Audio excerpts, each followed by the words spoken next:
Precisely 6:45. This is the Sri Lanka Broadcasting Corporation.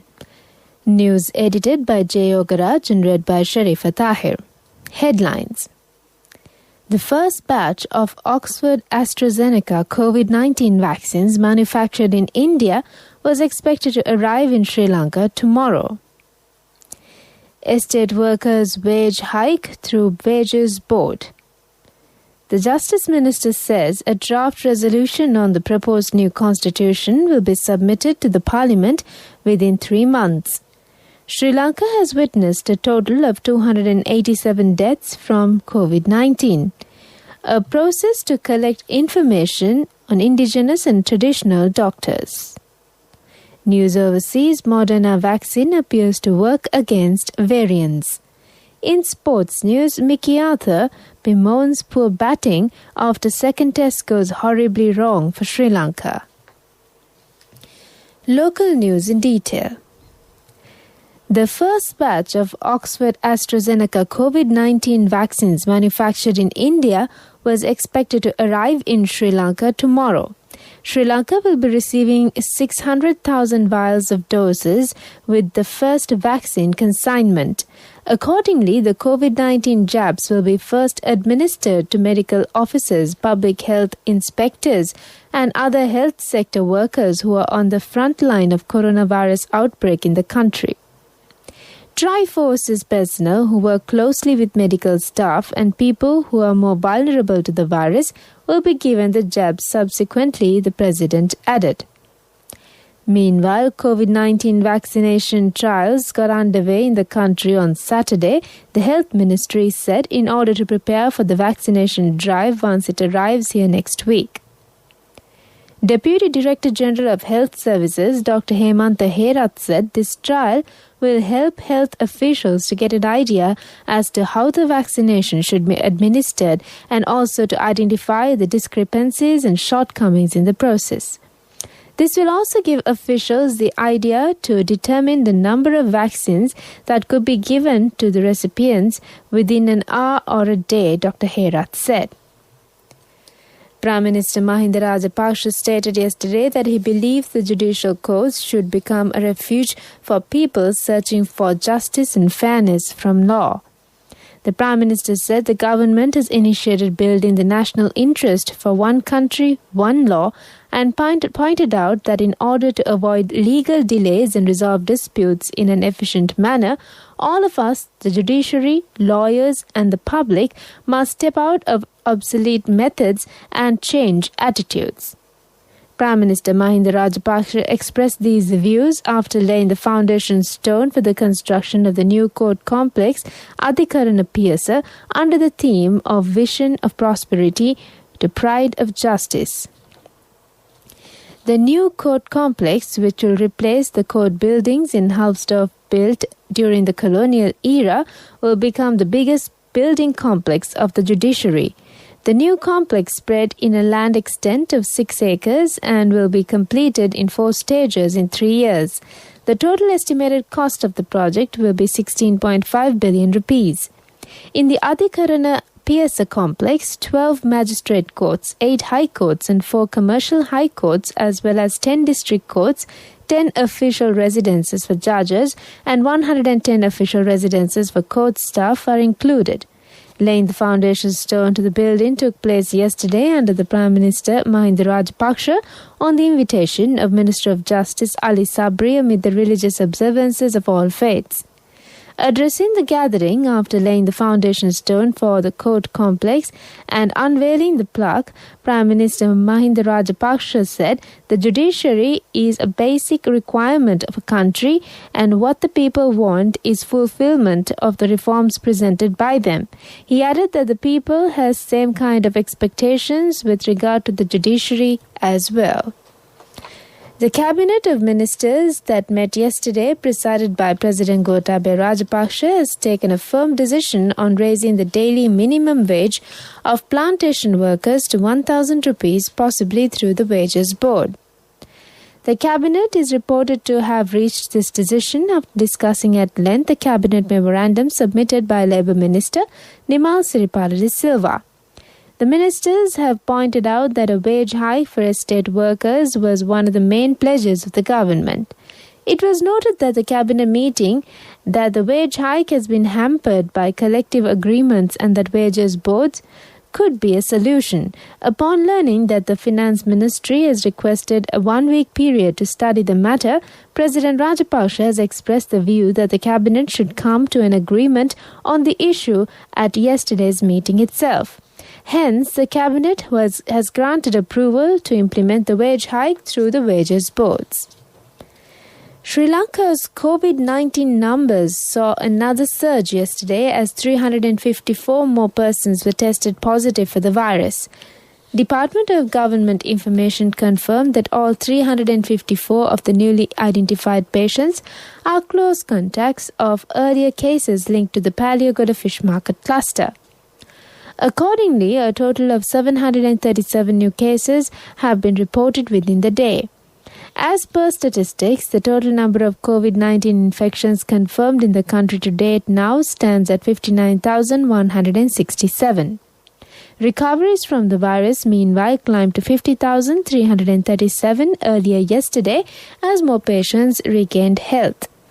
However, 8,547 active cases are still under medical care at selected hospitals and treatment centers located across the country.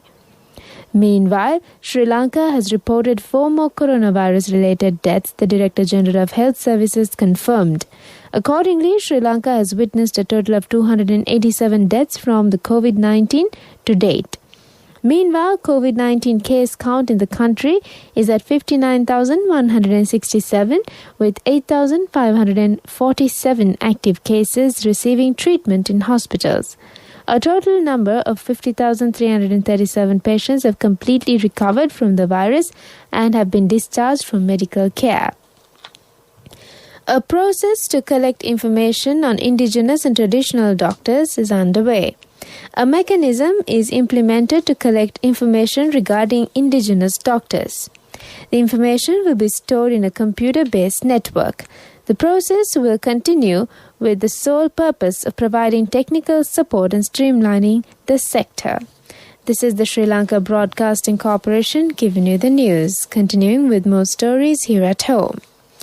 Program Manager of ICTA, Subramaniam Gavaskar, says around 1.5 million calls have been received last year to gather information of different sectors through the Government Information Hotline 1919. It is reported that 95% of the whole exercise has been successful so far. This information hotline is being operated with the support of ICTA and Presidential Secretariat. Information from around 300 government organizations and 1,500 service organizations can be collected from this hotline. 68th International Customs Day falls today. Instituted by the World Customs Organization, International Customs Day is held on January 26th, which commemorates the day in 1953 when the inaugural session of the Customs Cooperation Council was held in Brussels, Belgium. 17 European countries attended this session. In 1994, the CCC was renamed World Customs Organization, and today custom organizations from 179 countries are WCO members. A special program is organized to commemorate this day in Colombo. Customs media spokesman Sunil Jayaratne says special awards will be given to 30 selected employees for their excellent performance in the field. Sri Lanka Broadcasting Corporation, which conducts Ratana Sutra chanting program in island-wide viharas, will conduct today's program at Jetavanarama Viharaya, Colombo 14. This is the 93rd event of the series. The chanting program will be conducted under the chairmanship of Chief Incumbent of the temple, Venerable Bambarande Rahula Thera. The program will be aired live from 6:30 to 7:30 p.m. over City FM, Sinhala Commercial Service and all regional services of SLBC. Bank of Ceylon and Dali Butler are the chief sponsors of this program. That's on local news. A mother knows the pain of each member of the family. Siddhalepa, the trusted relief for aches and pains. An effective therapy for relief from cold, sneezing, flu, headaches, swelling due to toothaches, rheumatic, discomforts, and muscular aches and pains. Siddhalepa, the Vidya Mahatmya in every home. The main news story is brought to you by Siddhalepa Vidya Mahatmya. And on the main news story, Minister Ali Sabri says a draft on the proposed new constitution will be submitted to the parliament within 3 months. Views and suggestions are drawn from different sectors for this purpose. In addition, different communities and organizations are also expressing their views in this regard. An advertisement is also published in this regard to gather comments for the new constitution.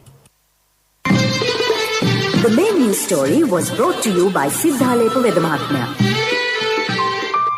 Brush your teeth twice a day for healthy teeth and gums. Supiriviki and Kakulu, your trusted brands in oral care for many years. Supiriviki Ayurvedic toothpaste for adults. Kakulu Ayurvedic toothpaste for kids. 9 Ayurvedic ingredients of Supiriviki will protect your teeth and strengthen your gums.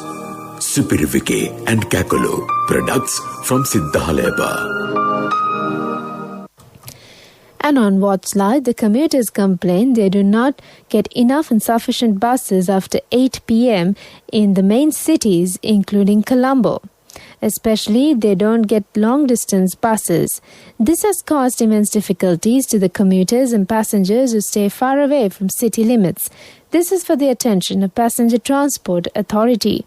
When inquired about this incident, the relevant officials said they will look into this matter and take an appropriate action soon. World News, brought to you by courtesy of... From the first step you take till the time we meet, the trusted leader prioritizes you always. All you need under one roof. People's Leasing, the trusted leader. World News headlines. Moderna vaccine appears to work against variants. Curfew riots hit Netherlands for the third night. Janet Yellen will be the first female U.S. Treasury Secretary. World News in detail now. Moderna's COVID vaccine appears to work against new, more infectious variants of the pandemic virus found in the UK and South Africa, says scientists from the US pharmaceutical company. Early laboratory tests suggest antibodies triggered by the vaccine can recognize and fight the new variants. More studies are needed to confirm this is true for people who have been vaccinated. The new variants have been spreading fast in a number of nations. Police in the Netherlands have again clashed with protesters defying a curfew following a weekend of unrest. Riot police fired warning shots and used tear gas to clear streets in Rotterdam after an emergency order issued by the mayor failed to move hundreds of protesters. Unrest started over the weekend as protesters kicked back against newly imposed coronavirus restrictions. Prime Minister Mark Rutte has condemned what he called criminal violence. Finally, on World News, Janet Yellen has been confirmed as the first ever female U.S. Treasury Secretary in the Senate vote. Ms. Yellen, who headed the U.S. Central Bank from 2014 to 2018, earlier won bipartisan support from members of the Senate Finance Committee. She will be responsible for guiding the Biden administration's economic response to the pandemic. The U.S. is struggling to rebound economically from the hit caused by the coronavirus pandemic. And that's on World News. World News, brought to you by courtesy of... From the first step you take till the time we meet, the trusted leader prioritizes you always. All you need under one roof. People's Leasing, the trusted leader. And on development news, a work plan is underway to promote paddy cultivation with the support of organic fertilizer varieties. Accordingly, a model cultivation process is commenced at Ratgama Panville area under the guidance of the State Minister Mohan P. De Silva. Moving on to sports news now on cricket. Sri Lanka cricket head coach Mickey Arthur says Sri Lanka simply missed a golden opportunity of levelling the series against England. Sri Lanka threw it away. Their hyper-aggressive approach to the second innings wasn't part of the plan, and their 126 all-out ruined 3 days of good work. These are Mickey Arthur's takeaways after the dispiriting 2-0 loss against England. Sri Lanka had established a 37-run first innings lead on the fourth morning, with England due to bat in the fourth innings. And yet, their batsmen crumbled to 66 for 6 before lunch. 5 of those players dismissed playing attacking shots. That phase of play essentially handed England the match, even if they eventually had to chase 164 for victory thanks to a late 40 from number 10, Lasith Ambuldenia. That's on cricket stories, and moving on to rugby. Harlequins prop Joe Marler and Wasps lock Joe Launchbury have withdrawn from England's Six Nations squad. Launchbury is out through injury with a stress fracture to his leg, while Marler has withdrawn for personal reasons.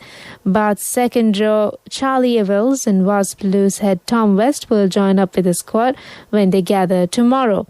England opened their Six Nations campaign against Scotland on the 6th of February. That's on sports news. Moving on to business news now. Amidst the turbulent and challenging year, Sri Lanka Insurance has closed year 2020 in a positive note, recording phenomenal revenue growth with exceptional service innovations. Sri Lanka Insurance, the premier insurer to the nation, recorded stellar performance in 2020 to record 55.2 billion rupees revenue for the year, a marked improvement on the 48.6 billion rupees in 2019. Economic news, courtesy of... Hello, Puta. Did you land already? We're in transit and our flight got delayed. How is Shani? Poor thing with her pregnancy. Calm down, everything is sorted. Why, I have my LOLC World Card with me. We are at the VIP lounge. LOLC Finance Credit Cards. Fuel the goodness in you. And on economic news, the stock market has achieved new highs due to continued optimism among investors. The all-share price index of the Colombo Stock Exchange has surpassed the 8,000 points mark for the first time in history recently. Commenting on the spike in the performance of CSE, Dhammika De Silva, an investment advisor attached to a leading stock brokering company in Sri Lanka, said stock market has continued to remain bullish, recording high levels of turnover. And the recent market boom has been mainly attributed to increased retail investor activity in the stock market. Moreover, the current low interest rate environment has tempted retail investors, particularly new investors, to invest in stocks rather than saving money in bank accounts. As a result, the market is benefiting from an influx of fresh money. That's on economic news. Congratulations on your promotion. When will be our treat, huh? How about today? Oh no, I was just joking. It's fine. I have my LOLC credit card with me. Let's go out today. Introducing LOLC Finance Credit Cards. Fuel the goodness in you. And on the weather update, the Met Department says showers or thunder showers will occur at a few places in the Sabaragamu province and in Galle and Mathura districts after 2 p.m. today. Mainly fair weather will prevail over the parts of the island. Misty conditions can be expected at western, central and Sabaragamu provinces during the morning. This weather report was published this morning at 4:30 a.m. Further details could be obtained by visiting the official website of the department. With that, we conclude the morning bulletin of news, and it's over to Soundi for the moment.